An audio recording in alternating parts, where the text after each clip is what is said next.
రామ్నాథ్ గారు 2 విషయాలు సార్, 2 క్వశ్చన్లు అడుగుతున్నా. ఉద్యోగాలు కల్పించని రియల్ ఎస్టేట్ సంస్థలకు ఈ భూముల కేటాయింపు అనేది గతంలో ఎప్పుడైనా ఎక్కడైనా జరిగిందా? రియల్ ఎస్టేట్ ఎవరి వ్యాపారం వాళ్ళు చేసుకుని పోతారు, వాళ్ళేం ఉద్యోగాల కల్పన ఏమీ చేయరు. మరి అలాంటి వాళ్ళకు భూములు ఇవ్వడం నెంబర్ 1. 99 పైసలకే ఎకరం భూమి ఇస్తున్నటువంటి పాలసీని అమరావతికి తీసుకొస్తే అక్కడ కూడా కంపెనీలు వస్తే రియల్ ఎస్టేట్ పెరుగుతుంది కదా, భూమి వాల్యూ పెరుగుతుంది కదా. మరి ఎందుకు అమరావతికి మాత్రం ఈ పాలసీని అప్లై చేయరు? రాష్ట్రం అంతా ఎక్కడైనా చేస్తామంటారు. నా ఒపీనియన్ ఏంటంటే అమరావతి వరకు ఇప్పుడు ఎందుకు 99 పైసలకి ఇవ్వడం లేదంటే నాకు తెలిసి ఈశ్వర్ గారు, ఇప్పుడు అమరావతి అన్నది సెల్ఫ్ సస్టైనబుల్, అది మొత్తం దానికి దానే చేసుకుంటుంది. మనం జస్ట్ అప్పు తెస్తే ఆ డెవలప్ చేసిన తర్వాత ఆ మిగిలిన భూమిని తీసుకెళ్లి అమ్మేస్తే మనకి డబ్బులు వచ్చేస్తాయని చెప్తున్నారు కాన్సెప్ట్. ఇప్పుడే 99 పైసలకి నా భూములు ఇవ్వడం మొదలు పెడితే ఆటోమేటిక్ గా ప్రశ్నిస్తారు. రాష్ట్ర ప్రజలు అమరావతి రైతులతో సహా అందరూ ప్రశ్నిస్తారు. ఈ భూములు అమ్మితే డబ్బులన్నీ వచ్చేస్తాయి, అప్పులు మళ్ళా రాష్ట్రం అంతా భరించాల్సిన అవసరం లేదన్నారు కదా. మరి 99 పైసలకి ఇప్పుడే ఎలా ఇచ్చేస్తున్నారు? ఇక ఈ భూములన్నీ 99 పైసలకి ఇచ్చేసిన తర్వాత ఇక ఈ తెచ్చిన అప్పు అంతా ఏంటి అని ప్రశ్నిస్తారు పబ్లిక్. అందుకని ఇప్పుడు 31,000 అప్పు తెచ్చారు, మరో 32,000 కోట్లకు ప్రతిపాదనలు రెడీ అయింది. అంటే ఇంకో మొత్తం అంతా 1,00,000 కోట్లు చేసి ఒక రకమైన ఒక లెవెల్కి వచ్చిన తర్వాత ఓకే అనుకున్న తర్వాత గ్యారెంటీగా నాకు తెలిసి అమరావతిలో కూడా ఇదే ప్రయోగం చేస్తారు. ఇప్పుడే అమ్మితే మరి అప్పులు ఎవరు తీరుస్తారు అని అంటారు కాబట్టి అమ్మడం లేదేమో. మొత్తం అంతా ఒక రెడీ అయ్యి 1,00,000 కోట్లు ఖర్చు చేసిన తర్వాత అప్పుడు ఇదే తరహాలో 99 పైసలకి ఇచ్చేస్తే అప్పుడు ఏమవుతుంది? కావాల్సిన వాళ్ళకి 99 పైసలకి భూములు దొరుకుతాయి. ఆ 1,00,000 కోట్లు అంతకు మించి అప్పు చేసిన అప్పు అంతా రాష్ట్ర ప్రజలు నెత్తిన పడుతుంది. రెండు రకాలుగా రెండు రకాలుగా. కాబట్టి ఇప్పుడే 99 పైసలకి ఇచ్చేస్తే ప్రజలకు అర్థమైపోతుంది, ఓహో ఈ అప్పు అంతా ఇంకా అమరావతి ఏం తీర్చదు, మనమే తీర్చాలి, రాష్ట్రం మొత్తం తీర్చాలి అన్నది అర్థమైపోతుందని కాస్త సంయమనం పాటిస్తూ ఉన్నట్టుగా ఉన్నారు. అమరావతిలో కూడా ఇదే జరగచ్చు ఆల్మోస్ట్. ఎందుకంటే ఎక్కడైనా కూడా ఇదే పాలసీ అక్కడ ఎందుకు వదిలి పెడతారు 1,000 కోట్లు వచ్చేటప్పుడు? అంటే అది జరగచ్చు.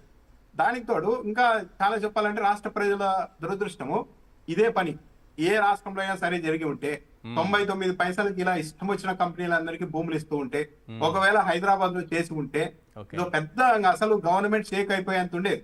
ఎందుకు ఏ రాష్ట్ర ప్రభుత్వం ఈ స్థాయిలో చేయడం లేదంటే వాళ్ళకి తెలుసు ఏం జరుగుతుందనేది. కానీ చంద్రబాబు నాయుడు గారు దాన్ని కూడా బుల్రోజ్ చేసి, ఆ ప్రజల్ని కూడా బుల్రోజ్ చేసి తన మీడియా బలంతో బాగా చూడండి వ్యూహం అంతా.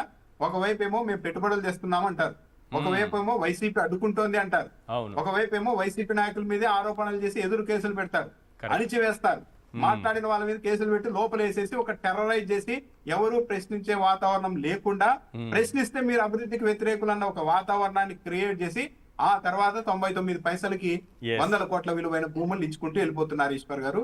ఇది ఒక విధంగా దురదృష్టకరమైన అంశం. రైట్ వెంకటరెడ్డి గారు, అంటే భూములు ఇవ్వడము, 99 పైసలకి ఇవ్వడము, రాష్ట్ర ఖజానా గండి కొట్టారని మాట్లాడుకోవడం, ఉద్యోగాలు ఎక్కడ వస్తాయని మాట్లాడుకోవడం, ఇవన్నీ నాణ్యానికి ఒకవైపు. రెండో వైపు దీని వెనుక ఏదైనా క్విడ్ ప్రోకో ఉందా? ఇది చాలా అవసరం, రాష్ట్ర ప్రజలు తెలుసుకోవాల్సిన విషయం. సార్ ఇప్పుడు ఎక్కడైనా ఒక కంపెనీకి మనం ల్యాండ్ అలొకేషన్ చేస్తున్నామంటే 2 రకాల్లో ఏదో ఒక ప్రయోజనమైనా ఉండాలి రాష్ట్రానికి. ఒకటేంటి, ఇక్కడున్న రాష్ట్రంలో ఉన్న వాళ్ళకి ఉద్యోగాలన్నా రావాలి. అవును, ఇది ఒక పాయింట్. లేకపోతే ఉద్యోగాలు రాకపోతే ఆ కంపెనీ ఇక్కడ వచ్చినందుకు మనకి ఏదైతే ప్రభుత్వానికి ఆదాయం అన్నా రావాలి. ఈ 2 ఇక్కడ రావట్లా. ఇప్పుడు లుల్లు వస్తే ప్రభుత్వానికి ఏం ఆదాయం వస్తుంది? లులు వాడికి వస్తుందా, ప్రభుత్వానికి వస్తుందా? అదే ల్యాండ్ని అదే ల్యాండ్లో ప్రభుత్వం లేదంటే లుల్లు పార్ట్నర్షిప్ బేస్లో కట్టుంటే అన్న లుల్లుకి ప్రభుత్వానికి ఇద్దరికి వస్తుంది. సో ఉద్యోగాలు అంటున్నారు మీరు, దాదాపుగా 80 to 90% పక్క రాష్ట్రం వాళ్ళని తీసుకొని వచ్చి రిక్రూట్ చేసుకుంటారు. ఈ రాష్ట్రం వాళ్ళకి రావు. 2 వచ్చేది ఏం ఉద్యోగాలు? మీరు అన్నట్టుగా షాపింగ్ మాల్లో పనిచేసేటటువంటి సేల్స్ మెన్ ఉద్యోగాలు, లేదంటే రెస్టారెంట్లో పనిచేసేటటువంటి ఉద్యోగాలు. దానికోసం చాలా మాల్స్ ఉన్నాయి, చాలా దగ్గర కూడా ఉన్నాయి. దానికి మన ప్రభుత్వం 1,000 కోట్ల భూముల్ని తక్కువ రేటుకి ఇచ్చేసి మళ్ళీ 100 కోట్లు రాయితీ వెళ్తున్నటువంటి పని లేదు. ఇది రెండో అంశం వచ్చేటప్పుడు క్లియర్గా ఇక్కడ ఈ రాష్ట్ర ప్రభుత్వాల్లో ఏ దాన్ని కూడా వదలకుండా మొత్తాన్ని అప్పనంగా అమ్మేయాలి. కుదిరితే అమ్మేయటం, లేదా 33 ఏళ్ళు 66 ఏళ్ళు 99 ఏళ్ళకి లీజుల పేరులో దోచిపెట్టి దాని తర్వాత మళ్ళీ దాన్ని పంచుకోవటం, తినుకోవటం అనే స్కీమ్ ఇక్కడ నడుస్తున్నది క్లియర్. ఎందుకు? మీరు చూడండి, మెడికల్ కాలేజీ ప్రభుత్వ ఆధ్వర్యంలో ఉంటే ప్రభుత్వానికి సంబంధించినటువంటి సేవలన్నీ అందుతాయి. అదే ప్రైవేట్ వాళ్ళకి వెళ్తే డబ్బులు ఎవరికి వస్తాయి? ప్రైవేట్ వాళ్ళకి వస్తాయి, ప్రజల డబ్బులన్నీ లాగేసుకుంటారు. దీని ద్వారా చంద్రబాబు నాయుడు గారికి ఇప్పుడు 66 ఏళ్ల పాటు ప్రతి సంవత్సరం డబ్బులు వస్తాయి, ప్రభుత్వానికి రావు. ఇప్పుడు ఇలా బెనామీని పెడతారు అక్కడ, ఇలా బెనామీని పెడితే ప్రతి సంవత్సరం మెడికల్ సీట్ల మీద వచ్చే డబ్బులు ప్రజల నుంచి రక్తం మిండి పీల్చేటటువంటి డబ్బులు, వసూలు చేసేటువంటి డబ్బులు ఇవన్నీ ఎవరికి వస్తాయి? ప్రైవేట్ వాళ్ళకి, ఆ ప్రైవేట్ పేరుతో ఉన్నటువంటి చంద్రబాబు నాయుడు గారికి వస్తాయి. మరి ఇవన్నీ క్విట్ ప్రోగ్రాంలో భాగంగా ఏంటి? ఇప్పుడు మీకు 50 కోట్లు విలువైన ల్యాండ్ ఉంది సార్, ఇప్పుడు 99 పైసలకి ఇచ్చేస్తే వాళ్ళు ఏం చేస్తారు? ఓ 30 కోట్లు ఎంత 25 కోట్లుగా ముందే పెట్టుకుంటారు డబ్బులు, లిక్విడ్ క్యాష్ వస్తుంది. సో 20 ఇప్పుడు ఒక 100 ఎకరాలు కేటాయించారు అనుకోండి, 100 × 25 కోట్లు, ఈ డబ్బులన్నీ ఎవరికి వస్తాయి? చంద్రబాబు నాయుడు గారికి వస్తాయి. అదే మనం ప్రభుత్వం అమ్మింది అనుకోండి, భూమిని అమ్మితే ఎవరికి వస్తాయి? డబ్బులంతా ప్రభుత్వ ఖజానాకు వస్తాయి. అదే మీరు 99 పైసలకి ఇచ్చేసి బ్యాక్ ఎండ్లో డబ్బులు తీసుకుంటున్నారు, లేదా బ్యాక్ ఎండ్లో వాటాలు తీసుకుంటారు. అందా రామ్నాథ్ గారు ఒక కీలక పాయింట్ చెప్పారు. ఎక్కడ మొన్న లండన్ ఇక్కడ వెళ్ళింది చంద్రబాబు నాయుడు గారు, మొన్న అక్కడికి వెళ్ళి రియల్ ఎస్టేట్ వాళ్ళతో మీటింగ్ అయ్యాడు. ఎవరితో? శోభా రియల్ ఎస్టేట్ వాళ్ళంట. శోభా రియల్ ఎస్టేట్ అనేవాడు అమరావతికి వచ్చి 100 కోట్ల రూపాయలు పెట్టి లైబ్రరీ ఎందుకు కడతాడండి? అతనికి ఏ బెనిఫిట్ వస్తే కడతాడు మీరు చెప్పండి? ఎక్కడో ఒక రియల్ ఎస్టేట్ కంపెనీ వాళ్ళ ఆదాయం లేకుండా 100 కోట్లు చంద్రబాబు నాయుడు గారిని చూసేసి ఇచ్చేస్తారు వచ్చేసి. అంటే ఇక్కడ ఏంది? Quid pro quo.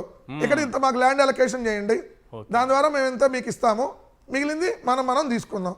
మనం బరప్పురం టైప్లో సేమ్ అనమాట. ఇప్పుడు ఎట్లుందంటే ఆ సినిమాలో ఉంటుంది, నీకు జింకు కావాలా, నీకు బంకు కావాలా, నీకు అది కావాలన్నట్టు ఇప్పుడు నీకు మధురవాడ కావాలా, నీకు రిషికొండ కావాలా, నీకు లేదంటే భోగాపురం కావాలా, లేదా నీకు విజయవాడ బస్ స్టాండ్ కావాలా, నీకు హార్బర్ పార్క్ కావాలా, ఇట్లా ఉంది వారు ఈరోజు. చంద్రబాబు నాయుడు గారు వాళ్ళ బినామీలు పిలిచి మీకు ఏది కావాలి, ఎంత కావాలి, ఓకే నాకు ఎంత ఇస్తారు, ఇది క్విట్ ప్రోకోగా ఏంటి మీరు చెప్పండి? చంద్రబాబు నాయుడు గారి ధైర్యానికి మెచ్చుకోవచ్చు సార్. సార్ ఇక తెగిచ్చేశాడు ధైర్యం అంటే. ఈ విధంగా ఇవ్వగలరా ఎవరైనా? ఇక ఈ రాష్ట్రానికి పెట్టుబడులు తేవాలని, అలాగే మంచి మంచి కంపెనీలను పట్టుకురావాలని 99 పైసలకి అమ్మేస్తున్నారు సార్. ఒక్క ఆంధ్రప్రదేశ్ లో తప్ప దాంట్లో బ్రెయిన్ ఉండాలి, ఆలోచన మేధస్సు ఉండాలి, అలాగే ధైర్యం కూడా ఉండాలి సార్. ఒక్క లుల్లు వాళ్ళకి ఒక్క ఆంధ్రప్రదేశ్ లో తప్ప ఎక్కడా కూడా ప్రభుత్వ రాయితీలు అనేది ఆడా ఇవ్వాలి ఇప్పటివరకు ఈ దేశంలో. వాళ్ళు కొనుక్కుంటున్నారు 100 కోట్లు పెట్టి ల్యాండ్లు కానీ ఇవన్నీ ప్రభుత్వం. ఏం గుజరాత్లో మరి లుల్లు గొప్పతనం ఉంటే గుజరాత్లో ల్యాండ్ అలొకేషన్ ఎందుకు చేయలేదు? ఎందుకు కొనుక్కున్నారు అక్కడ చెప్పండి? ఇక్కడ ఏంటంటే 15 సంవత్సరాలుగా ఆయనకు సాన్నిహిత్యం ఉందని చెప్పాడు. అంటే ఆల్రెడీ 3 ఎలక్షన్లు 4 ఎలక్షన్ల నుంచి మంచి సాన్నిహిత్యం ఉంది. ఎలక్షన్లప్పుడల్లా డబ్బులు ఇస్తారు. అమరావతిలో కలిశారు, దుబాయ్ పోయినప్పుడు అక్కడ ఎక్కడికెళ్ళి కలుస్తారు సార్? వైజాగ్ వచ్చి ఇక్కడ కలుస్తారు సార్. దుబాయ్ వెళ్ళినా రియల్ ఎస్టేట్ వాళ్ళతో మీటింగ్. ఇక్కడ రియల్ ఎస్టేట్ వాళ్ళు వచ్చి ఏం చేస్తారు? సో రియల్ ఎస్టేట్ వాళ్ళు వాళ్ళ బిల్డింగ్లు కట్టుకుంటారు. నువ్వు ఎవరితో బయట ఇవ్వాలి? ప్రజలకు ఉపయోగపడేటటువంటి ఉద్యోగాలు వచ్చేటటువంటి కంపెనీలతో బయటకు కావాలి. సో ఒకటి ఇది క్లియర్గా పూర్తి స్థాయిలో ఆంధ్రప్రదేశ్ రాష్ట్రాన్ని దోచేసుకుంటున్నారనేది మాత్రం క్లియర్ గా కనపడుతుంది. ఎలక్షన్లప్పుడల్లా డబ్బులు ఇస్తారు. అమరావతిలో కలిశారు, దుబాయ్ పోయినప్పుడు అక్కడ కలిశారు, ఎక్కడికెళ్ళి కలుస్తారు సార్? వైజాగ్ వచ్చి ఇక్కడ కలుస్తారు సార్. దుబాయ్ వెళ్ళినా రియల్ ఎస్టేట్ వాళ్ళతో మీటింగ్. ఇక్కడ రియల్ ఎస్టేట్ వాళ్ళు వచ్చి ఏం చేస్తారు? సో రియల్ ఎస్టేట్ వాళ్ళు వాళ్ళ బిల్డింగ్లు కట్టుకుంటారు. నువ్వు ఎవరితో బయట ఇవ్వాలి? ప్రజలకు ఉపయోగపడేటటువంటి ఉద్యోగాలు వచ్చేటటువంటి కంపెనీలతో బయటకు కావాలి. సో ఒకటి ఇది క్లియర్ గా పూర్తి స్థాయిలో ఆంధ్రప్రదేశ్ రాష్ట్రాన్ని దోచేసుకుంటున్నారనేది మాత్రం క్లియర్ గా కనపడుతుంది.